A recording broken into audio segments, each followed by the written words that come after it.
नमस्कार दोस्तों, स्वागत है आपका राउजिंग स्टोरी क्लब में, जहां हम आपको लेकर चलते हैं इतिहास की उन कहानियों में जो भावनाओं से भरी है, जो संघर्ष सिखाती है और जो जीवन बदल देने वाले सत्य सामने लाती है। आज की कहानी शुरू करने से पहले अगर आप यहां नए हैं तो कृपया चैनल को सब्सक्राइब कर लें और अगर वीडियो आपको अच्छा लगे तो लाइक और शेयर करके हमारा समर्थन जरूर करें। तो आइए कहानी की शुरुआत करते हैं। अध्याय 1। एक जन जो इतिहास बदलने वाला था। कभी कभी इतिहास बोलता नहीं है, वो शोर नहीं करता, वो केवल देखता है, और जो कुछ वह देखता है उसे किसी एक मनुष्य के भीतर उतार देता है। ऐसा मनुष्य जो स्वयं को महान नहीं मानता, लेकिन समय उसे महान बना देता है।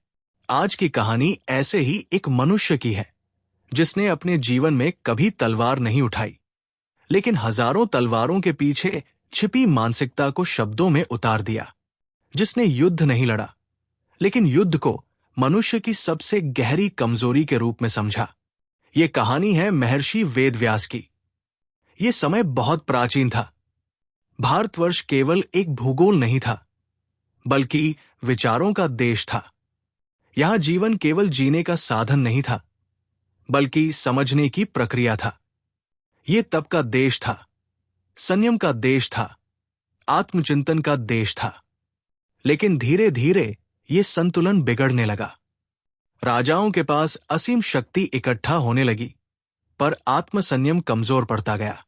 सत्ता बढ़ती गई, विवेक घटता गया। धर्म, जो जीवन का मार्ग हुआ करता था, अब राजनीति का औजार बनने लगा। वेद कंठस्थ तो थे, लेकिन उनका अर्थ लोगों के जीवन से दूर होता जा रहा था। ऋषि बोलते थे, लेकिन समाज सुनने को तैयार नहीं था, और सामान्य मनुष्य डर में जीने लगा था। उसे धर्म से नहीं, बल्कि धर्म के नाम पर लिए जाने वाले निर्णयों से भय लगने लगा था। ऐसे समय में धरती को किसी राजा की आवश्यकता नहीं थी, न किसी योद्धा की, न किसी विजेता की। धरती को एक ऐसे व्यक्ति की आवश्यकता थी जो सब कुछ देखकर भी उसमें उलझे नहीं, जो सत्ता के भीतर जाकर भी सत्ता से प्रभावित न हो, जो दर्शक हो, साक्षी हो और समय का आईना बन सके। इसी आवश्यकता की पूर्ति के लिए महर्षि वेदव्यास का जन्म हुआ। महर्षि वेदव्यास के पिता थे महर्षि पराशर। वे अपने समय के अत्यंत तेजस्वी ऋषि माने जाते थे। उनका जीवन ज्ञान, संयम और कठोर तपस्या से भरा हुआ था। वे ऐसे तपस्वी थे जिनके लिए इंद्रियों पर नियंत्रण जीवन का आधार था। उनकी माता थी सत्यवती। उस समय गंगा नदी केवल जल की धारा नहीं थी, वो जीवन की धड़कन थी। उसके किनारे सभ्यताएं सांस लेती थी। छोटे छोटे गांव बसे हुए थे। मछुआरे दिन भर नदी से जीवन निकालते थे और रात को थक कर विश्राम करते थे। इन्हीं गांवों में एक किशोरी रहती थी। उसका नाम सत्यवती था। उसका जीवन अत्यंत साधारण था। सुबह नाव चलाना, यात्रियों को नदी पार कराना और पिता का हाथ बंटाना। लेकिन सत्यवती केवल बाहरी रूप से साधारण थी। उसके भीतर गहरा धैर्य था। वो कम बोलती थी, लेकिन बहुत कुछ देखती थी। वो परिस्थितियों से लड़ती नहीं थी, उन्हें समझकर स्वीकार कर लेती थी। एक दिन गंगा के किनारे महर्षि पराशर पहुंचे। वे यात्रा पर थे और उन्हें नदी पार करनी थी। उनके भीतर असाधारण तेज था, लेकिन मन पूरी तरह शांत था। सत्यवती नाव लेकर आई। उसने ऋषि को देखा, सिर झुकाया और बिना कोई प्रश्न किए नाव आगे बढ़ा दी। उस क्षण पराशर कुछ देर तक सत्यवती को देखते रहे। ये साधारण दृष्टि नहीं थी, ये भविष्य को देखने वाली दृष्टि थी। पराशर ने अपने तपोबल से देख लिया कि ये कन्या साधारण नहीं है। इसके गर्भ से ऐसा बालक जन्म लेगा जो धर्म के मार्ग को फिर से परिभाषित करेगा, जो केवल ग्रंथ नहीं लिखेगा, बल्कि मनुष्य की चेतना को समझेगा। लेकिन ऋषि असमंजस में थे। तपस्वी का जीवन संयम पर आधारित होता है, और यहां कर्तव्य उनके सामने खड़ा था। सत्यवती इस मिलन के लिए सहज नहीं थी। उसने स्पष्ट शब्दों में कहा कि यदि ये होना ही है तो उसकी प्रतिष्ठा सुरक्षित रहनी चाहिए और उसका जीवन नष्ट नहीं होना चाहिए।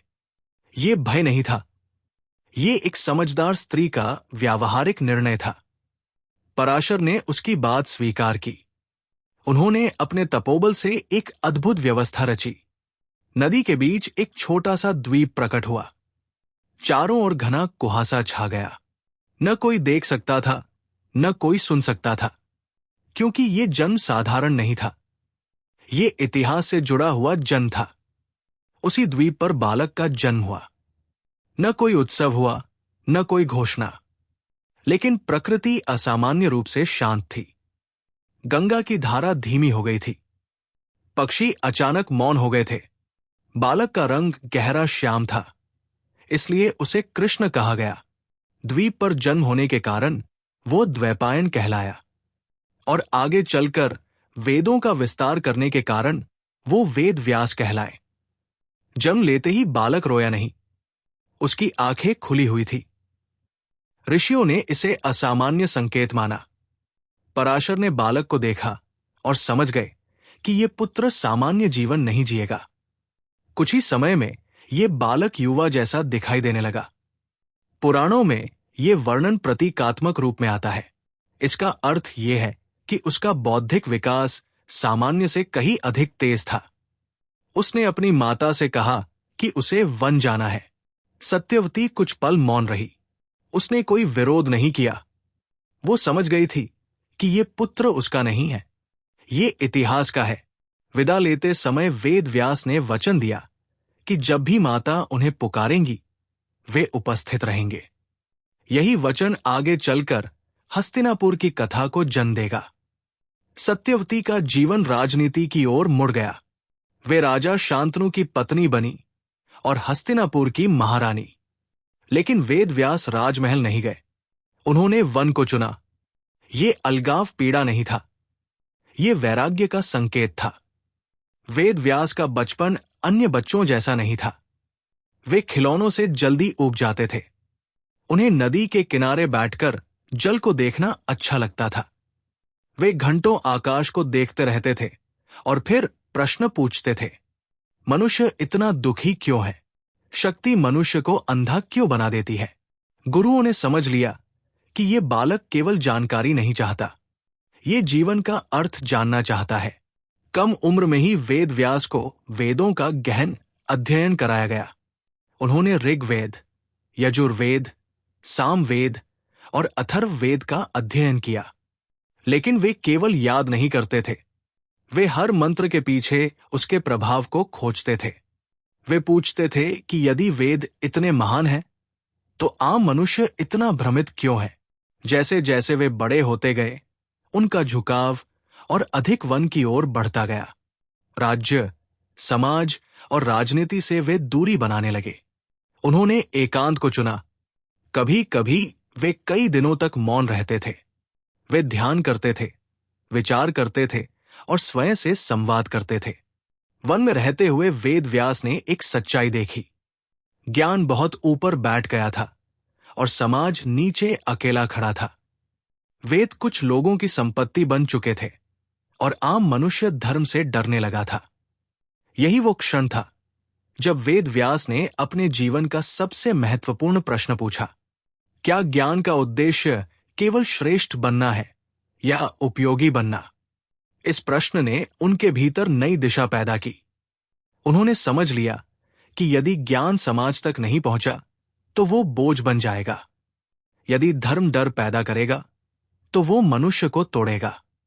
और यदि सत्य केवल ग्रंथों में बंद रहा तो जीवन कभी नहीं बदलेगा। उसी क्षण वेद व्यास ने निश्चय किया कि उनका जीवन केवल तपस्या के लिए नहीं होगा, बल्कि समाज को दिशा देने के लिए होगा। वे अब केवल देखने वाले नहीं रहेंगे, बल्कि समय के साक्षी बनेंगे। उन्हें अभी ये ज्ञात नहीं था कि भविष्य में उन्हें राजवंशों, युद्धों और मानव कमजोरियों का सबसे बड़ा साक्षी बनना है। लेकिन बीज पड़ चुका था। ये तो केवल शुरुआत थी। अध्याय 2, वन का तपस्वी और टूटता ज्ञान। वेद व्यास का सबसे बड़ा संघर्ष। माता से विदा लेने के बाद वेद व्यास बिना पीछे देखे वन की ओर बढ़ गए। ये कोई पल भर का निर्णय नहीं था। ये उनके भीतर वर्षों से आकार ले रहा था। ये संसार से भागना नहीं था, बल्कि स्वयं से मिलने की यात्रा थी। वे जानते थे कि जब तक मनुष्य अपने भीतर नहीं उतरता, तब तक वो बाहर की दुनिया को भी सही रूप में नहीं समझ सकता। वन में प्रवेश करते समय वेद व्यास ने अपने ऊपर कोई कठोर नियम नहीं थोपा। उन्होंने उपवास का संकल्प नहीं लिया, नहीं वर्षों तक तप करने की प्रतिज्ञा की। उन्होंने केवल इतना कहा कि मैं स्वयं को जैसा हूं वैसा देखना चाहता हूं। यही उनका संकल्प था, यही उनकी साधना थी। वन शांत था, लेकिन ये शांति खाली नहीं थी। इस शांति के भीतर प्रश्न थे, स्मृतियां थी और उत्तर खोजने की बेचैनी थी। ये वही शांति थी जिसमें मनुष्य अपने आप से झूठ नहीं बोल सकता। वन में रहते हुए वेद व्यास लंबे समय तक मौन रहे। कभी कभी पूरा दिन बीत जाता और उनके मुख से एक भी शब्द नहीं निकलता। ये मौन किसी तपस्या का प्रदर्शन नहीं था, ये आवश्यकता थी।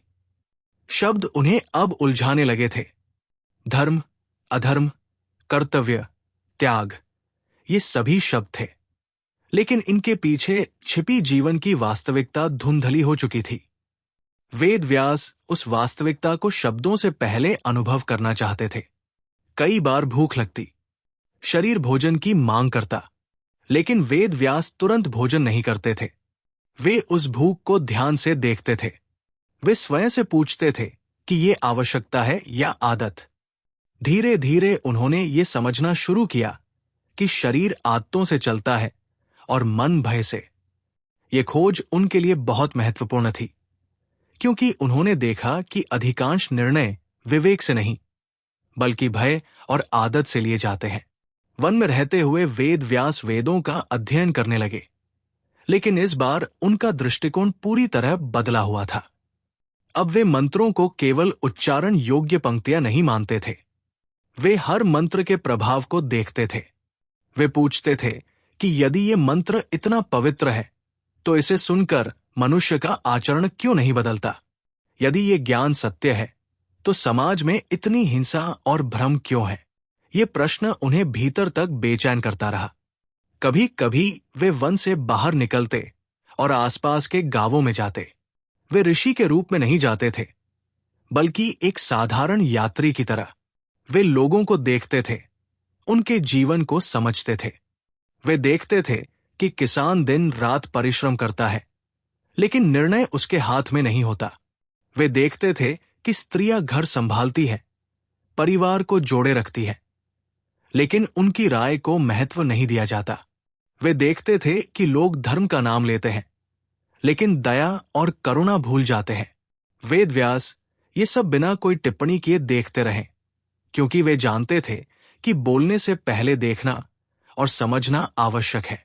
वन में रहते हुए वेद व्यास के भीतर एक गहरी चिंता जम लेने लगी।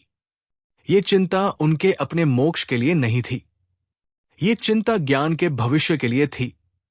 वे समझ गए थे कि यदि ज्ञान समाज से कट गया, तो वो धीरे धीरे निर्जीव हो जाएगा। वेद किसी पुस्तक में नहीं लिखे जाते थे, वेद कागज पर नहीं थे, वेद सुने जाते थे। गुरु शिष्य को मंत्र सुनाता था और शिष्य उसे स्मृति में सुरक्षित रखता था। यही श्रुति परंपरा थी। हजारों वर्षों तक यही व्यवस्था चली थी। लेकिन समय बदल रहा था और समाज भी बदल रहा था। महर्षि वेद व्यास के समय तक वेद अनेक शाखाओं में बंट चुके थे। अलग अलग ऋषि अलग अलग क्षेत्रों में वेदों का पाठ कर रहे थे, लेकिन उच्चारण में अंतर आने लगा था, क्रम बदलने लगा था, अर्थ भ्रमित होने लगे थे। वेदों की एकरूपता धीरे धीरे टूट रही थी। ये ज्ञान के क्षय का स्पष्ट संकेत था। यदि ये क्रम चलता रहा, तो आने वाली पीढ़ियां वेदों को या तो गलत समझेंगी या धीरे धीरे भूल जाएंगी।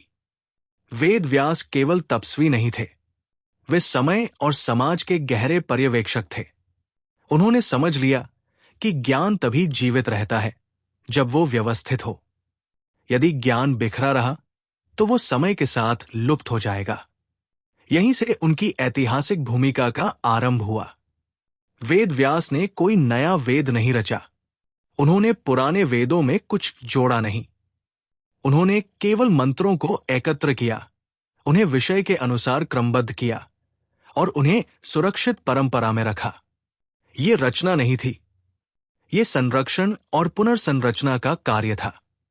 ये वैसा ही था जैसे किसी बिखरी हुई धरोहर को संभालकर अगली पीढ़ी को सौंपना। नदी के किनारे लंबे ध्यान के बाद वेद व्यास ने एक बड़ा निर्णय लिया। वेदों को एक स्थान पर, एक क्रम में और एक स्पष्ट संरचना में लाना होगा। यह कार्य सत्ता का नहीं था, यह सेवा का कार्य था। उन्होंने वेदों को 4 मुख्य भागों में विभाजित करने का निश्चय किया। वेद व्यास ये भली भांति जानते थे कि ज्ञान अकेले नहीं चलता। ज्ञान तभी जीवित रहता है जब उसे समझकर और योग्य हाथों में सौंपा जाए। इसी कारण उन्होंने वेदों को 4 भागों में विभाजित किया ताकि जीवन के हर पहलू को स्पष्ट रूप से समझाया जा सके। ऋग्वेद जिज्ञासा और प्रकृति का वेद बना। इसमें प्रकृति की शक्तियों की स्तुति की गई ताकि मनुष्य ये समझ सके कि वह प्रकृति से अलग नहीं है। यजुर्वेद कर्म और उत्तरदायित्व का वेद बना ताकि मनुष्य अपने कार्यों को अनुशासन और विनम्रता के साथ कर सके। सामवेद मन और भावना का वेद बना ताकि मनुष्य के भीतर संतुलन बना रहे। अथर्व वेद सामान्य जीवन का वेद बना ताकि डर, रोग और संघर्ष से जूझ रहा सामान्य मनुष्य भी धर्म से जुड़ सके। वेद व्यास ने वेद इसलिए नहीं बांटे कि ज्ञान बिखर जाए। उन्होंने वेद इसलिए बांटे ताकि ज्ञान हर व्यक्ति तक पहुंच सके। ये ज्ञान का विकेंद्रीकरण था। एक ऋषि ने ज्ञान को अपने पास रोकने के बजाय 4 दिशाओं में प्रवाहित कर दिया। वेद व्यास जानते थे कि वे ये कार्य अकेले नहीं कर सकते। उन्होंने अपने योग्य शिष्यों को वेद सौंपे। पैल को ऋग्वेद, वैशंपायन को यजुर्वेद, जैमिनी को सामवेद और सुमंतु को अथर्व वेद दिया गया। ये केवल शिक्षा देना नहीं था, ये जिम्मेदारी सौंपना था। यदि वेद व्यास न होते तो संभव है वेद अव्यवस्थित हो जाते या समय के साथ लुप्त हो जाते। वेद व्यास रचयिता नहीं थे, वे लेखक नहीं थे, वे सेतु थे प्राचीन ज्ञान और भविष्य की पीढ़ियों के बीच। इसी कारण जब किसी ग्रंथ के साथ व्यास का नाम जुड़ता है तो उसका अर्थ होता है कि ये ग्रंथ वैदिक परंपरा से जुड़ा हुआ है और समय की कसौटी पर परखा गया है। वेद इसलिए बचे क्योंकि महर्षि वेद व्यास ने समय रहते खतरे को पहचान लिया। उन्होंने ज्ञान को सत्ता नहीं बनाया, उन्होंने ज्ञान को सेवा बनाया। वेद व्यास का उद्देश्य कभी ज्ञान पर अधिकार जमाना नहीं था। वे कहते थे कि ज्ञान किसी व्यक्ति का नहीं है, ये समय की धरोहर है। यदि इसे सहेजा नहीं गया तो समय स्वयं इसे मिटा देगा। वेदों का ये कार्य पूरा होने के बाद वेद व्यास ने लंबे समय बाद शांति महसूस की। ये शांति गर्व की नहीं थी, ये कर्तव्य पूरा होने की शांति थी। लेकिन वे जानते थे कि ये यात्रा का अंत नहीं है, ये केवल पहला चरण था। आगे उन्हें मनुष्य की सबसे बड़ी कथा लिखनी थी। ऐसी कथा जिसमें युद्ध होगा, धर्म होगा और मनुष्य की कमजोरी भी होगी। कुछ समय बाद ध्यान के दौरान वेद व्यास को माता सत्यवती की स्मृति आई। ये कोई भावुक स्मरण नहीं था, ये एक वचन की गूंज थी। उन्होंने कहा था कि जब भी माता बुलाएंगी वे आएंगे। उसी क्षण वेद व्यास समझ गए कि अब समय आ गया है। वन की शांति के बाद अब उन्हें संसार की हलचल में उतरना था और यहीं से अगला अध्याय आरंभ होता है। हस्तिनापुर जाना वेद व्यास के लिए कोई सामान्य यात्रा नहीं थी। ये 2 जीवनों के बीच बना हुआ पुल था।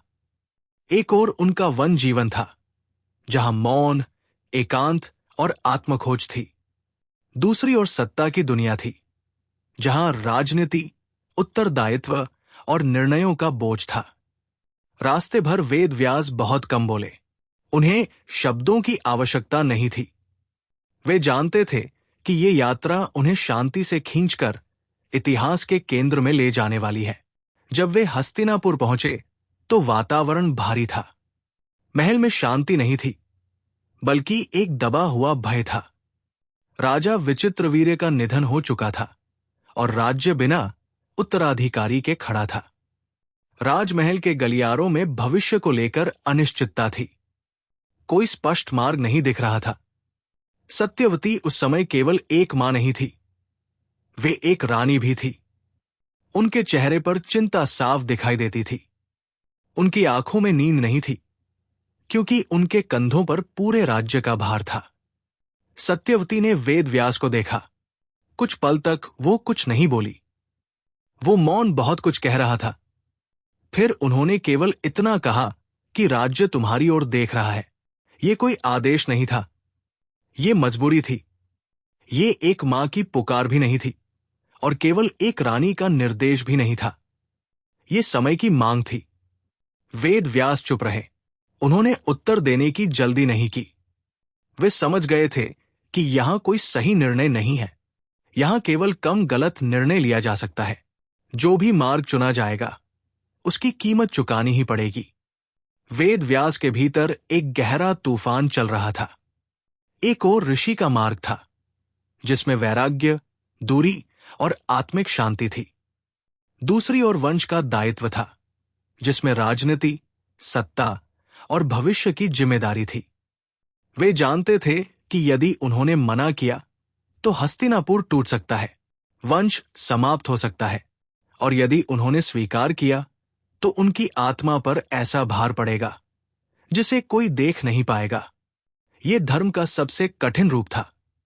ऐसा धर्म जहां सही और गलत की रेखा धुंधली हो जाती है, जहां त्याग दिखता नहीं लेकिन भीतर गहरे उतर जाता है।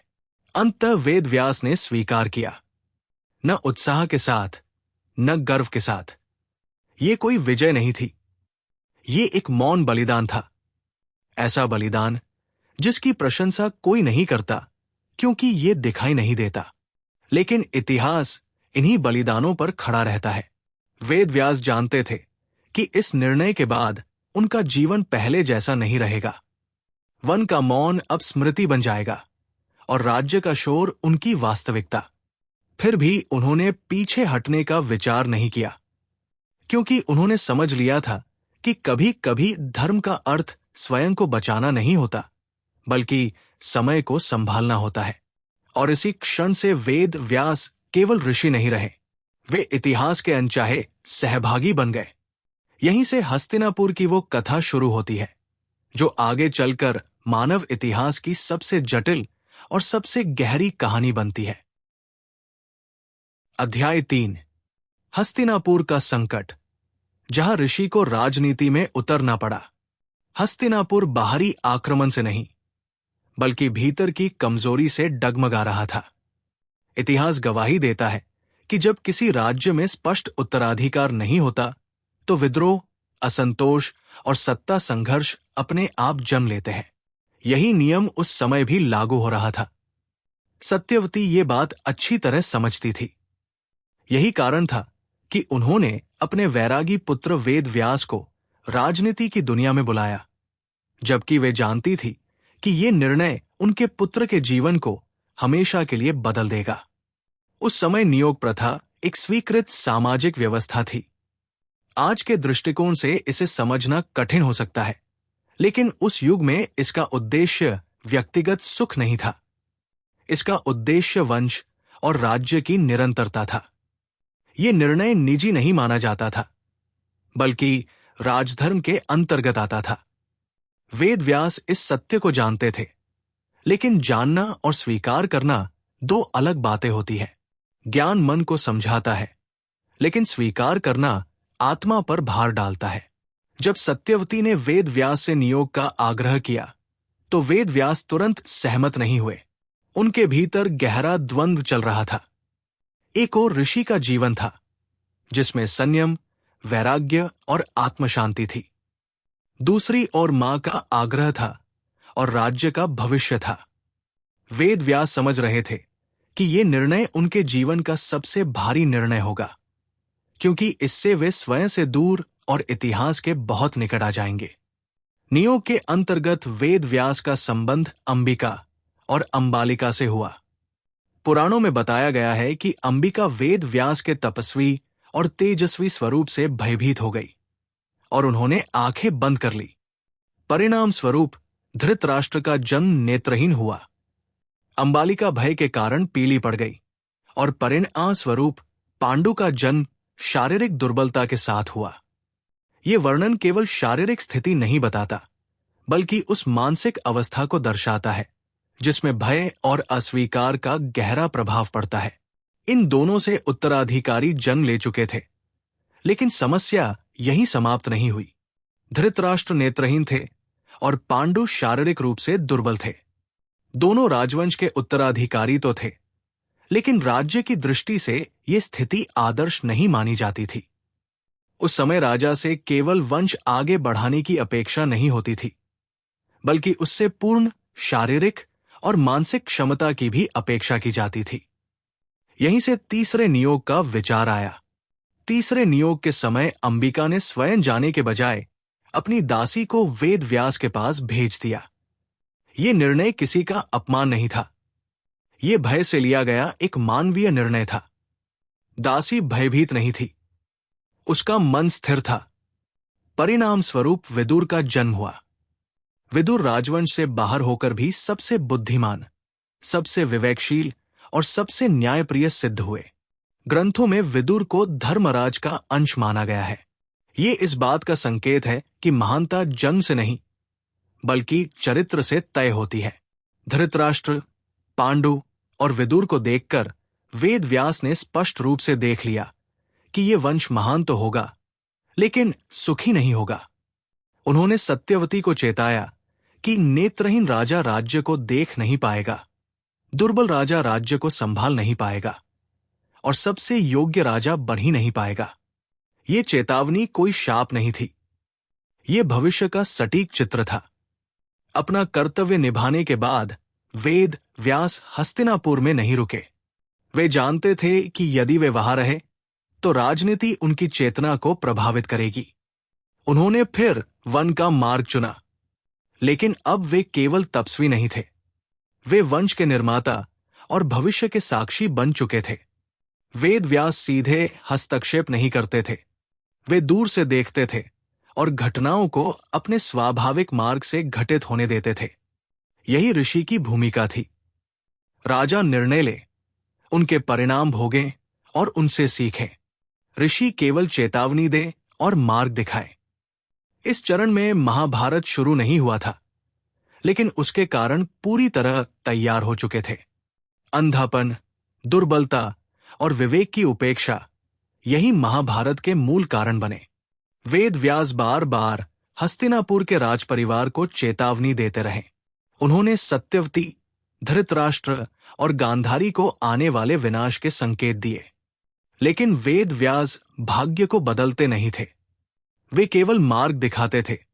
निर्णय मनुष्य स्वयं लेता था। महाभारत में कुछ क्षण ऐसे भी आए जब वेद व्यास को सीधा हस्तक्षेप करना पड़ा। ये तब हुआ जब स्थिति पूर्ण विनाश की ओर बढ़ने लगी। गांधारी को पुत्रों के विनाश का सत्य दिखाना, संजय को युद्ध देखने की दिव्य दृष्टि देना और युद्ध के बाद शोकग्रस्त स्त्रियों को सांत्वना देना, ये सभी वेद व्यास की करुणामय भूमिका को दर्शाते हैं। वेद व्यास ये सब स्पष्ट देख रहे थे, लेकिन वे जानते थे कि इतिहास रोकने से नहीं, बल्कि समझने और लिखने से सुधरता है। इसलिए महाभारत में वेद व्यास युद्ध को महिमा नहीं देते, वे युद्ध को मानवीय विफलता के रूप में प्रस्तुत करते हैं। भीष्म, द्रोण और कर्ण जैसे महान योद्धाओं की मृत्यु ये दिखाती है कि जब धर्म भ्रमित हो जाता है तो श्रेष्ठ लोग भी नष्ट हो सकते हैं, और यही महाभारत का सबसे बड़ा सत्य है। अध्याय 4, जब इतिहास लिखा गया। महाभारत कभी केवल युद्ध की कथा नहीं थी, ये युद्ध से पहले की मानसिक यात्रा थी। वेद व्यास युद्ध नहीं लिखना चाहते थे, वे उस सोच को लिखना चाहते थे जो युद्ध तक ले जाती है। उन्होंने देखा कि एक ओर अंधा राजा है जो देख नहीं सकता, दूसरी ओर दुर्बल राजा है जो संभाल नहीं सकता, और तीसरी ओर एक विवेकवान व्यक्ति है जो सत्ता से दूर है। इन्हीं स्थितियों में एक पूरी पीढ़ी बड़ी होने वाली थी। महाभारत इसी पृष्ठभूमि में धीरे धीरे आकार ले रही थी। वेद व्यास स्वयं को कवि नहीं मानते थे, वे स्वयं को दृष्टा मानते थे। जो घट चुका है, जो घट रहा है और जो घटने वाला है, उसे बिना सजावट के देखता है। यही कारण है कि महाभारत में कोई भी पात्र पूरी तरह सही या पूरी तरह गलत नहीं है। ये किसी देवता की नहीं, मनुष्य की कथा है। यहां हर व्यक्ति अपने निर्णयों के बोझ के साथ चलता है। वेदों की तरह महाभारत भी पहले मौखिक परंपरा में थी। वेद व्यास श्लोकों में घटनाएं कहते और शिष्य उन्हें याद रखते। लेकिन महाभारत का विस्तार इतना विशाल था कि इसे केवल स्मृति के सहारे सुरक्षित रखना कठिन था। ये केवल एक जीवन की नहीं, कई पीढ़ियों की कथा थी। हजारों पात्र, असंख्य संवाद और हर संवाद के पीछे छिपा एक नैतिक प्रश्न। वेद व्यास समझ गए कि यदि इसमें जरा सी भी त्रुटि हुई तो अर्थ बदल जाएगा, और यदि अर्थ बदला तो धर्म का भाव ही बिगड़ जाएगा। मौखिक परंपरा वेदों के लिए उपयुक्त थी, लेकिन महाभारत के लिए नहीं। महाभारत में घटना का क्रम अत्यंत महत्वपूर्ण था। कौन पहले बोला, कौन मौन रहा और किस क्षण मौन टूटा, इन सूक्ष्म बातों को केवल स्मृति पर छोड़ना जोखिम भरा था। इसलिए लेखन आवश्यक हो गया। परंपरा कहती है कि वेद व्यास बुद्धि के प्रतीक गणेश के पास गए। ये चयन आकस्मिक नहीं था। महाभारत को जैसा है वैसा दिखाना था, बिना जल्दबाजी और बिना भाव तोड़े। इसलिए गणेश का चयन प्रतीकात्मक रूप से पूर्णतः उपयुक्त था। परंपरा के अनुसार गणेश ने कहा कि मैं लिखूंगा, लेकिन एक शर्त पर। कथा बिना रुके कही जाएगी। ये शर्त घमंड नहीं थी, ये रचना की परीक्षा थी। यदि कथा बीच में रुकती तो भाव टूटता, और यदि भाव टूटता तो सत्य बिखर जाता। ये रचनात्मक अनुशासन था। वेद व्यास ने ये शर्त स्वीकार की, लेकिन अपनी भी एक शर्त रखी। हर श्लोक लिखने से पहले समझा जाएगा। यदि कोई श्लोक बिना समझे लिखा गया तो वो अमान्य होगा। ये शर्त महाभारत की आत्मा को स्पष्ट करती है। ये ग्रंथ गति से नहीं, सत्य से लिखा गया था। अब स्थिति यह थी कि वेद व्यास को हर श्लोक ऐसा गढ़ना था जो गहराई में भी जाए और स्पष्ट भी हो। गणेश हर श्लोक तुरंत नहीं लिखते थे। वे पहले अर्थ समझते थे और फिर लेखन करते थे। इसलिए वेद व्यास कई बार जानबूझकर गूढ़ श्लोक कहते थे, ताकि गणेश को सोचने का समय मिले। ये कोई चाल नहीं थी, ये रचनात्मक संतुलन था। ये प्रक्रिया दिनों या महीनों की नहीं थी, ये वर्षों की मानसिक तपस्या थी। वेद व्यास कहते जाते और गणेश लिखते जाते, न विश्राम न आलस्य। ये मानव बुद्धि और धैर्य की चरम परीक्षा थी। महाभारत के श्लोकों की संख्या पर परंपराओं में भिन्नता मिलती है। लगभग 1 लाख श्लोक बताए जाते हैं, लेकिन ये संख्या प्रतीकात्मक है। वेद व्यास के लिए संख्या से अधिक महत्वपूर्ण भाव था। वे चाहते थे कि कथा जीवित रहे, न कि केवल गिनी जाए। महाभारत पहली बार राजा जन्मेजय के सर्प यज्ञ में सुनाई गई। वेद व्यास स्वयं नहीं बोले, उन्होंने अपने शिष्य वैशंपायन को यह कार्य सौंपा। इससे स्पष्ट होता है कि वेद व्यास स्वयं को कथा से बड़ा नहीं मानते थे। उनके लिए ज्ञान व्यक्ति से नहीं, परंपरा से चलता है। इसके बाद महाभारत नैमिषारण्य में सूत जी द्वारा ऋषियों को सुनाई गई। यही ये राजमहल से निकलकर जनसामान्य तक पहुंची और लोक ग्रंथ बन गई।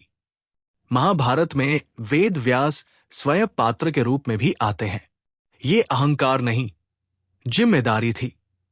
जहां कथा भटक सकती थी, वहां वे हस्तक्षेप करते हैं।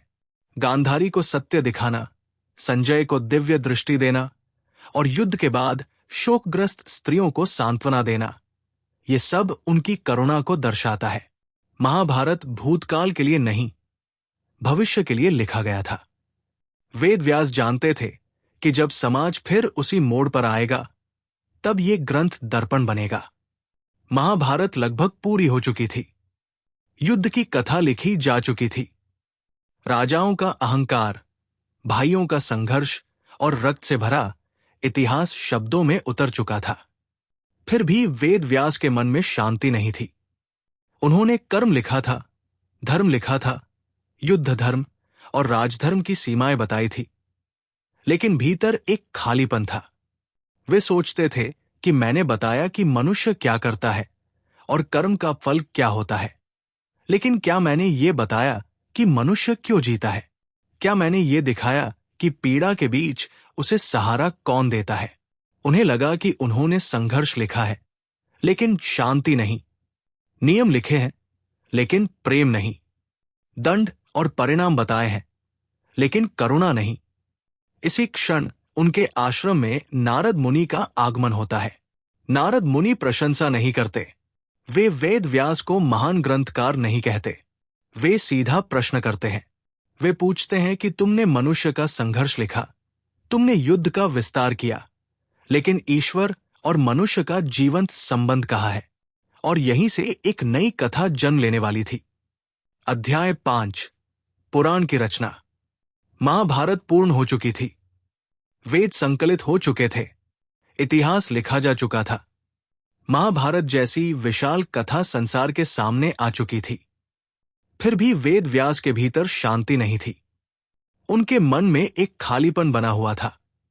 उन्होंने धर्म लिखा था, कर्म लिखा था, युद्ध लिखा था, राजाओं की महत्वाकांक्षा और मनुष्यों की दुर्बलता को शब्द दिए थे, लेकिन उन्हें लग रहा था कि मनुष्य को मार्ग तो मिला है, पर मन को शांति नहीं मिली। ये असंतोष अहंकार का नहीं था। ये एक गहरे उत्तरदायित्व से जन्मा हुआ भाव था। वेद व्यास सोचते थे कि यदि धर्म केवल नियम बन जाए, कर्म केवल बोझ बन जाए और युद्ध केवल कथा बनकर रह जाए, तो मनुष्य भीतर से कैसे बदलेगा? उन्हें लगने लगा कि उन्होंने मनुष्य को समझाया है, लेकिन सहारा नहीं दिया। यही वो अवस्था थी जब उनके आश्रम में नारद मुनि का आगमन हुआ। नारद मुनि प्रशंसा करने नहीं आए थे। उन्होंने वेद व्यास को महान ग्रंथकार नहीं कहा। उन्होंने सीधे प्रश्न किया, तुमने धर्म लिखा, कर्म लिखा और युद्ध लिखा, लेकिन प्रेम कहाँ है? ईश्वर और मनुष्य का सजीव संबंध कहाँ है? यह प्रश्न कठोर था, लेकिन उसमें कटुता नहीं थी। वो सत्य से भरा हुआ था। वेद व्यास मौन हो गए, इसलिए नहीं कि वे उत्तर नहीं देना चाहते थे, बल्कि इसलिए कि उत्तर उनके पास भी नहीं था। नारद का प्रश्न बाहर से नहीं आया था। यह प्रश्न वर्षों से वेद व्यास के भीतर दबा हुआ था। धर्म बिना भक्ति के कठोर हो जाता है, कर्म बिना प्रेम के बोझ बन जाता है और ज्ञान बिना अनुभव के केवल शब्द रह जाता है। ये बात वेद व्यास भीतर तक महसूस कर रहे थे। तभी उन्हें स्पष्ट हुआ कि महाभारत अधूरी नहीं है, लेकिन मनुष्य की यात्रा अभी पूरी तरह कहीं नहीं गई है। अभी जीवन का वह पक्ष शेष है जहां भय नहीं है, जहां दंड नहीं है और जहां केवल प्रेम है। यहीं से एक नए ग्रंथ की भूमिका बनती है। नारद के जाने के बाद वेद व्यास गहन ध्यान में बैठे। इस बार उनका ध्यान युद्ध पर नहीं था, उनका ध्यान कृष्ण पर था। कृष्ण एक राजा नहीं थे, कृष्ण कोई नीति ग्रंथ नहीं थे, कृष्ण जीवन को स्वीकार करने की पूर्ण कला थे। वेद व्यास ने अनुभव किया कि कृष्ण भय नहीं पैदा करते, वे संबंध बनाते हैं। वे बाल रूप में भी निकट है, मित्र रूप में भी और सारथी रूप में भी। ईश्वर यहां दूर नहीं है, वो जीवन के बीच खड़ा है। यही वेद व्यास ने निश्चय किया कि अब जो ग्रंथ होगा वो न भय सिखाएगा और न दंड, वो प्रेम सिखाएगा। यही निर्णय भागवत पुराण के जन्म का कारण बना। भागवत पुराण किसी राजवंश की कथा नहीं है, ये आत्मा की यात्रा है। इसमें सृष्टि की उत्पत्ति है, जीव का जन्म है, आसक्ति है, भोग है, दुख है और अंत में वैराग्य है। ये सब उपदेश के रूप में नहीं कहा गया, बल्कि कथा के माध्यम से कहा गया, क्योंकि वेद व्यास जानते थे कि मनुष्य आदेश से नहीं, अनुभव से बदलता है। भागवत का केंद्र वेद व्यास ने कृष्ण को बनाया, क्योंकि कृष्ण डर नहीं जगाते, वे जीवन को अपनाने का साहस देते हैं। यही भागवत की आत्मा है। वेद व्यास के पुत्र शुकदेव बाल्यकाल से ही वैरागी थे। उनका जन्म भी साधारण सांसारिक इच्छा से नहीं जुड़ा माना जाता, बल्कि वेद व्यास के गहन तप और ध्यान से जुड़ा बताया गया है। शुकदेव बंधन से नहीं डरते थे। उन्हें राजा होना नहीं था, उन्हें मुक्त होना था। वेद व्यास ने भागवत पुराण शुकदेव को सुनाया। ये केवल ज्ञान का हस्तांतरण नहीं था, ये अनुभव का संचार था। शुकदेव ने इसे अपने भीतर जिया। उसी समय इतिहास में एक और महत्वपूर्ण पात्र प्रकट होता है, राजा परीक्षित। वे पांडव अर्जुन के पौत्र और अभिमन्यु के पुत्र थे। वे धर्म और उत्तरदायित्व के वातावरण में पले थे। महाभारत के बाद हस्तिनापुर की बागडोर उनके हाथों में आई। एक दिन राजा परीक्षित शिकार पर निकले। वन में उन्हें प्यास लगी। उन्होंने ऋषि शमीक को ध्यान में लीन देखा और जल मांगा। उत्तर नहीं मिला। थकान और क्षणिक अहंकार में उन्होंने ऋषि के गले में मृत सर्प डाल दिया। ये एक गंभीर भूल थी। ऋषि शमीक के पुत्र श्रृंगी ने यह देखा और शाप दिया कि 7 दिनों में राजा की मृत्यु तक्षक नाग के काटने से होगी। ये शाप प्रतिशोध नहीं था, ये धर्म की चेतावनी थी। जब राजा परीक्षित को यह ज्ञात हुआ तो उन्होंने क्रोध नहीं किया। उन्होंने इसे अपने कर्मों का फल मानकर स्वीकार किया। उन्होंने सत्ता छोड़ी नहीं, लेकिन आसक्ति छोड़ दी। उन्होंने राज्य सौंप दिया और गंगा तट की ओर चले। गंगा के किनारे ऋषि एकत्र हुए। राजा ने एक ही प्रश्न पूछा, यदि मृत्यु निश्चित हो तो मनुष्य को क्या करना चाहिए? यह प्रश्न केवल राजा का नहीं था, यह हर मनुष्य का प्रश्न था। तभी शुकदेव वहां पहुंचे। ऋषियों ने कहा कि यही इस प्रश्न का उत्तर दे सकते हैं। राजा परीक्षित ने शुकदेव को गुरु स्वीकार किया। शुकदेव ने भागवत पुराण सुनाना आरंभ किया। यह मृत्यु टालने की कथा नहीं थी, यह मृत्यु को स्वीकार करने की शिक्षा थी। 7 दिन और 7 रातें कथा चली। राजा का मन शांत होता गया। कृष्ण की लीलाएं उन्हें यह सिखा रही थी कि ईश्वर दूर नहीं है, वो संबंध है। जब तक्षक नाग आया, राजा नहीं डरे। उनके लिए मृत्यु अंत नहीं थी, वो परिवर्तन थी। उन्होंने शांत भाव से देह त्याग किया। जब वेद व्यास को ज्ञात हुआ कि भागवत पुराण ने राजा को शांति दी, तब उनका असंतोष समाप्त हुआ। उन्हें लगा कि अब उन्होंने मनुष्य को केवल सोचने का नहीं, जीने का मार्ग दिया है। वेद व्यास एकल लेखक नहीं थे, वे एक परंपरा थे। उनसे विष्णु पुराण, शिव पुराण, नारद पुराण और मार्कंडेय पुराण जैसी परंपराएं जुड़ी मानी जाती है। इन सभी में वही दृष्टि दिखाई देती है, धर्म को आदेश नहीं, अनुभव के रूप में प्रस्तुत करना। और यही कारण है कि वेद व्यास केवल अतीत के नहीं हैं, वे हर उस समय के हैं जब मनुष्य युद्ध से पहले अपने भीतर झांकने का साहस करता है। परंपरा में यह मान्यता है कि 18 महापुराण वेद व्यास से जुड़े हैं। इसका अर्थ ये नहीं है कि वेद व्यास ने इन सभी ग्रंथों के हर शब्द स्वयं लिखे। इसका वास्तविक अर्थ यह है कि ये सभी ग्रंथ वेद व्यास परंपरा से प्रमाणित है। वेद व्यास उस दृष्टि के प्रतीक है जिसने ज्ञान को व्यवस्थित किया, सत्य को परखा और समाज के लिए उपयोगी बनाया। जिस ग्रंथ के साथ व्यास का नाम जुड़ता है, उसका अर्थ होता है कि वो ग्रंथ केवल कथा नहीं है, बल्कि वैदिक सोच से गुजरा हुआ विचार है। वेद व्यास लेखक से अधिक संपादक, संरक्षक और मार्गदर्शक थे। उन्होंने ज्ञान पर अपना अधिकार नहीं जताया, उन्होंने ज्ञान को समय की धरोहर माना। यही कारण है कि पुराणों में भिन्न शैलियां दिखाई देती हैं, लेकिन दृष्टि एक ही रहती है। कहीं भक्ति प्रमुख है, कहीं वैराग्य, कहीं कर्म और कहीं प्रश्न। ये विविधता वेद व्यास की कमजोरी नहीं, बल्कि उनकी सबसे बड़ी शक्ति है। जब ये कार्य पूर्ण हुआ, जब भागवत पुराण ने मनुष्य को शांति का मार्ग दिखा दिया, तब वेद व्यास फिर से वन की ओर लौट गए। उन्होंने कोई बड़ा आश्रम स्थापित नहीं किया, उन्होंने किसी संप्रदाय की घोषणा नहीं की, उन्होंने अपने नाम से कोई व्यवस्था खड़ी नहीं की। वे चुपचाप मौन में विलीन हो गए, ठीक वैसे ही जैसे नदी अपना अस्तित्व छोड़े बिना समुद्र में मिल जाती है। नदी ये घोषणा नहीं करती कि मैं समुद्र में जा रही हूं, वो बस अपना प्रवाह पूरा कर लेती है। वेद व्यास का ये मौन पलायन नहीं था, ये पूर्णता का संकेत था। उन्होंने जो कहना था वो कह दिया था। अब शब्दों से अधिक जरूरी था कि समाज स्वयं उन शब्दों के साथ जिए। वेद व्यास जानते थे कि यदि वे स्वयं केंद्र में बने रहे तो लोग विचारों से अधिक व्यक्ति को पूजने लगेंगे। इसलिए उन्होंने स्वयं को पीछे हटा लिया। वेद व्यास किसी एक युग के नहीं थे, वे हर युग के हैं। जब भी समाज भटकता है, जब भी धर्म आदेश बन जाता है और करुणा खो देता है, जब भी शक्ति विवेक को दबाने लगती है, तब वेद व्यास फिर से पढ़े जाते हैं। हर बार नए अर्थ के साथ, हर बार नए प्रश्नों के साथ। महाभारत युद्ध की कथा बनकर नहीं पढ़ी जाती, वो चेतावनी बनकर पढ़ी जाती है। भागवत पुराण भक्ति की किताब बनकर नहीं पढ़ा जाता, वो जीवन को स्वीकार करने की शिक्षा बनकर पढ़ा जाता है। पुराण केवल अतीत की कथाएं नहीं हैं, वे वर्तमान की समस्याओं पर रखे गए दर्पण हैं। वेद व्यास सिखाते हैं कि धर्म आदेश नहीं होता, वो संवाद होता है। जब धर्म बोलना बंद कर देता है और सुनना शुरू करता है, तभी वो जीवित रहता है।